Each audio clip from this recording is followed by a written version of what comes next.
रायपुर में ऑटो और e rickshaw QR code लगाने का काम शुरू हो गया है। क्यूआर कोड से ऑटो और ई रिक्शा ड्राइवर की जानकारी मिलेगी। इससे अपराध पर लगाम लगाने के साथ ट्रैफिक व्यवस्था दुरुस्त रखने में भी मदद मिलेगी। रिपोर्ट देखिए।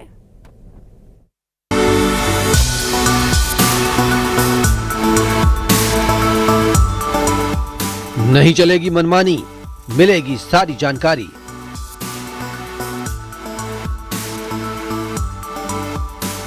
सुरक्षित होगा सफर। ट्रैफिक पुलिस की पहल। राजधानी रायपुर में ऑटो और ई रिक्शा चालकों की मनमानी पर लगाम लगाने के लिए पुलिस ने बड़ा कदम उठाया है। अब सभी ऑटो और ई रिक्शा क्यूआर कोड से लैस होंगे। 15,000 से ज्यादा वाहनों का रजिस्ट्रेशन पूरा कर यूनिक क्यूआर कोड लगाए गए हैं।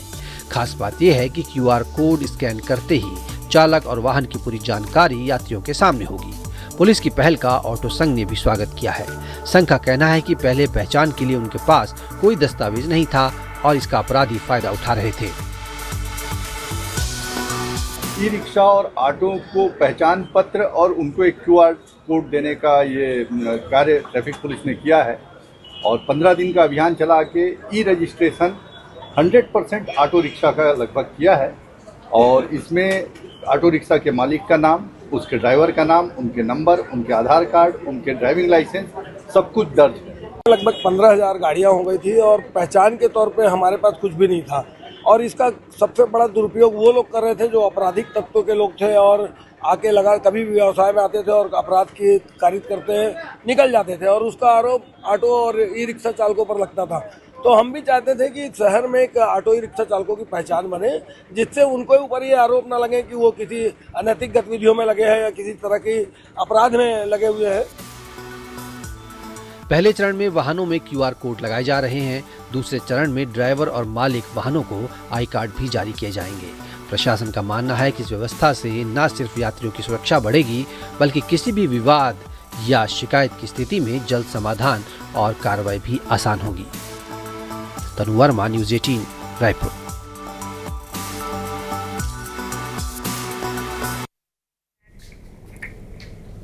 और इसी के साथ फिलहाल हमारे छत्तीसगढ़ में इतना ही। नमस्कार।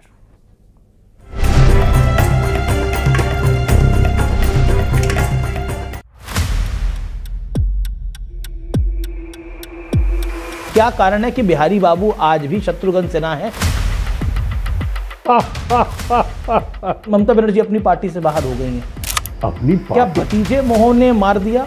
कुछ तो मजबूरियां नहीं होंगी। मेरा तो नेता नहीं अभी से, ना मैं उनको जानता हूं इतनी अच्छी तरह से, ना ही मैं उनको अपना नेता मानता हूं। अचानक अगर देश के गृह मंत्री अमित शाह का फोन आए और बोले कि भाई 30 साल पुराना हमारा रिश्ता है, आ जाओ, तो क्या करेंगे फिर आप?